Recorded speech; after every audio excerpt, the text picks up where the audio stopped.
one of the things we've done in the past, and the challenges what we've seen is that everything is about productivity. So therefore, if I don't put a username and a password on something, anyone can go make a change, and they're all my trusted people inside, and I'm good with that. That was okay in the past. I mean, not the best, but it was okay. That world doesn't exist anymore.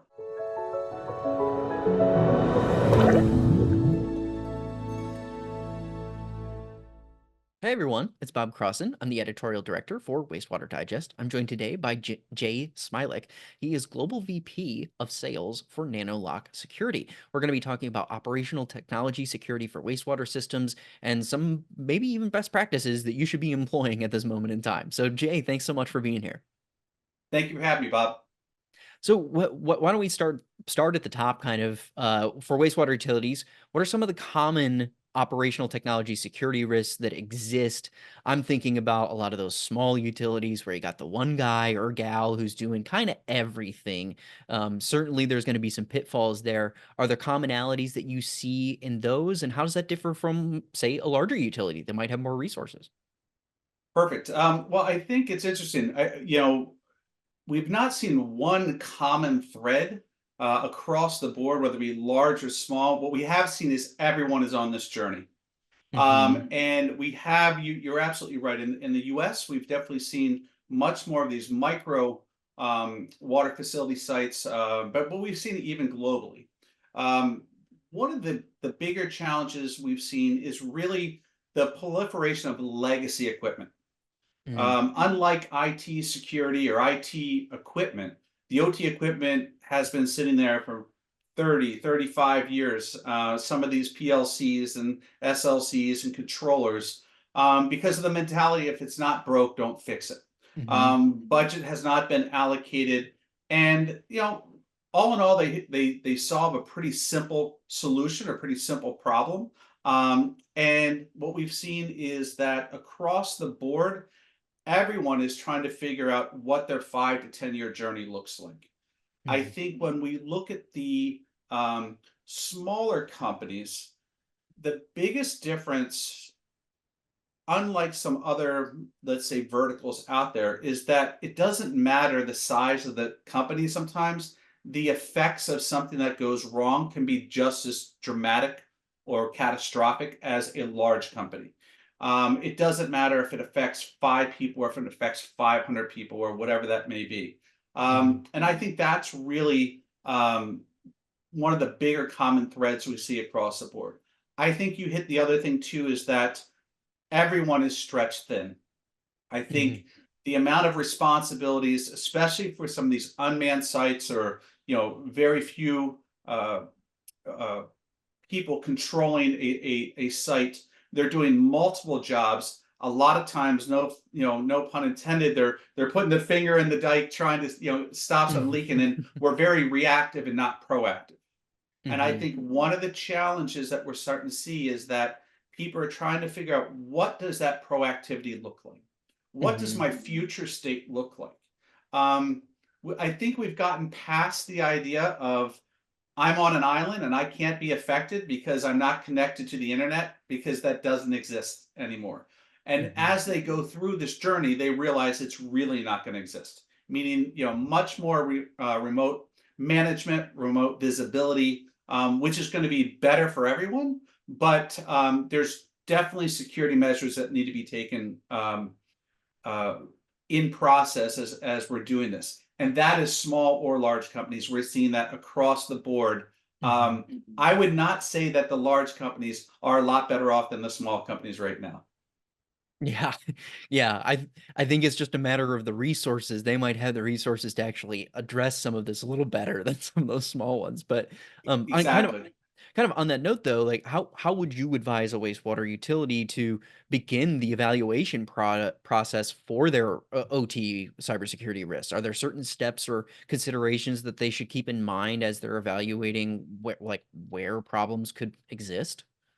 Absolutely. I think the first thing is whether it be asset identity or asset management, you'll hear those things kicked around different companies that can actually go and look what assets are there. But most of your plant managers know their critical assets already. Hmm. There may be some proliferation, or some ones out on the sidelines, but they know they're critical assets. To me, the first thing to do is really do a strong evaluation of what do I own, and almost look at the worst case scenario. What could go wrong? What is Hmm. connected? What's not connected? What does my future state look like? So start understanding where do you want to be, and then what it is a journey, and what does that process look like? And then the next thing is, how do we reduce that threat landscape that we currently have as much as possible during that journey? So, how do I let my threat surface be less porous? I'll Hmm. give you a good example. At Nanolock, we look at things where a lot of the tools out there are about detection, identification, detection, which is really, really great. And those are great when you have, especially, a manned site that have lots of manpower, and those types of Hmm. things. Especially for some of these smaller sites where somebody might not actually even physically be there, or not the ability to see the blinking red light. They don't have an alert system that goes back to a central database or whatever it may be. Um, our process and what we look at is reduce that threat landscape by locking down your PLCs. And what I mean by that, it's a pretty simple approach, is that no different than your home. If you're going to secure your home, are you going to install your Ring doorbell and your motion detector and your front gates, or are you going to lock your door first? And my answer would be, you lock your door first. And most of these facilities, even with these legacy PLCs that they have right now, they have a lock on them. And what I mean by that is that you can block read write access to these devices. So Hmm. God forbid an attack did happen, even if it wasn't directed at the water facility plant, but let's say somebody clicked on a ransomware and it started proliferating through the network. You know that those PLCs are locked down, and that ransomware cannot get to that PLC. Hmm. So even if you weren't using a product like an Nanolock, you can do that usually through your enterprise workstation that you currently have controlling those PLCs.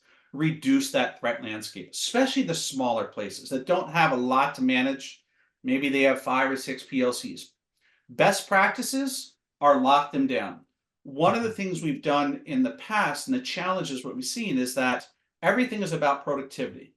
So therefore, if I don't put a username and a password on something, anyone can go make a change, and they're all my trusted people inside, and I'm good with that. That was okay in the past. I mean, not the best, but it was okay. That world doesn't exist anymore. Whether it be Hmm. third-party access, whether it be attacks coming in, indirectly through the internet. But if you look at the most recent attacks, unfortunately, that we've seen, that Christopher Wray just talked about from the FBI, and you look at the attacks we had in the state of Pennsylvania, um, those were direct OT attacks to a PLC. And they Hmm. used username and password as a way to get in. They used the default ones that were there. So, CISA says best practices: change your username and password and lock your PLCs. And that's pretty much where I would kind of start. Reduce the threat landscape as you're going through the journey. There is no silver bullet, but that it should at least secure you more than where you are today. Hmm. Yeah, so you talked about kind of some of the steps and some of the how on this. When I'm thinking about this too, is, some people are going to be more successful than others. What do you consider to be, or in your experience, what have you seen has been most critical to the success of a cyber defense for these types of systems? Are there things that you should be considering in that regard as well? Not just the how, but beyond, going a little bit beyond that scope. Yeah, I think it's just like any major challenge. You have to admit and identify you have a challenge, and you have a risk. And what I mean by that is it's everyone's responsibility. Hmm. If you ask, a lot of the times in my position, I consider myself a marriage counselor between IT and OT. And you understand, right? They have different KPIs and different things that they're measured on. But at the same time, you know, the ability to, again, we talked about this, living on an island doesn't exist. Hmm. So it really starts with communication, building the plan out, communicating why you're doing something. I think one of the biggest challenges we've seen, in pushback from the OT team which is understandable, is a lot of the cybersecurity teams or tools are being pushed down to OT without any real justification. Like, you have to do this because it's going to protect you from ransomware, or it's going to protect you from a DDoS attack, or whatever, outsider threat. And meanwhile, it doesn't really change how the OT plant manager has to do. It just gives them another thing they have to do every day, and they're Mhm. already stretched out. By this communication and working together, there are things in this that make it more efficient for that OT plant manager. So, for example, we talk about a remote site. Um, even if I install a security tool that is reducing my threat landscape that we talked about before, but as the plant manager of the water facility, I can come in and say, is my state the same as it was yesterday? So what I mean is, let's say we did what we said, and we said the policy is we're going to lock all of our PLCs, and I have 10 PLCs, and I look and say, okay, all 10 are locked. That's great.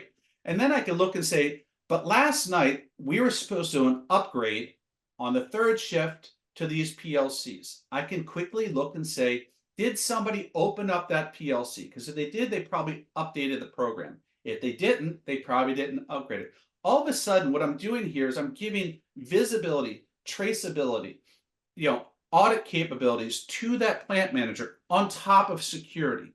Now there's a reason for them to work together. So I think a lot of it really comes down to communication. Identify that you have a challenge. Identify that your threat landscape is way bigger than you ever thought it was. And then, it's the crawl, walk, run. There is no silver bullet.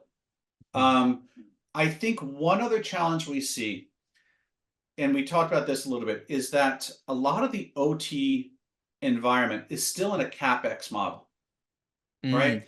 Meaning that those products were bought, as we talked about, 20, 30, 35 years ago, PLC, and it's still running great and we've got an IT, kind of tools now that are in they're in OpEx, Mhm. right? And what we need to do is kind of change that mentality as we're building out whether it's Factory 4.0, or we go through this journey.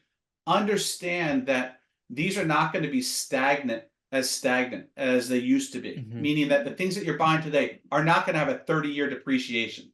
They shouldn't, because of the challenges and the risk that we're going to start seeing. So again, the more that we get all the team players together, that includes the CFO, the CIO, CISO, IT, OT, everyone in the same thing, and understanding each other's challenges, I think we're going to be in a much better state. And I think that is kind of going to be the key.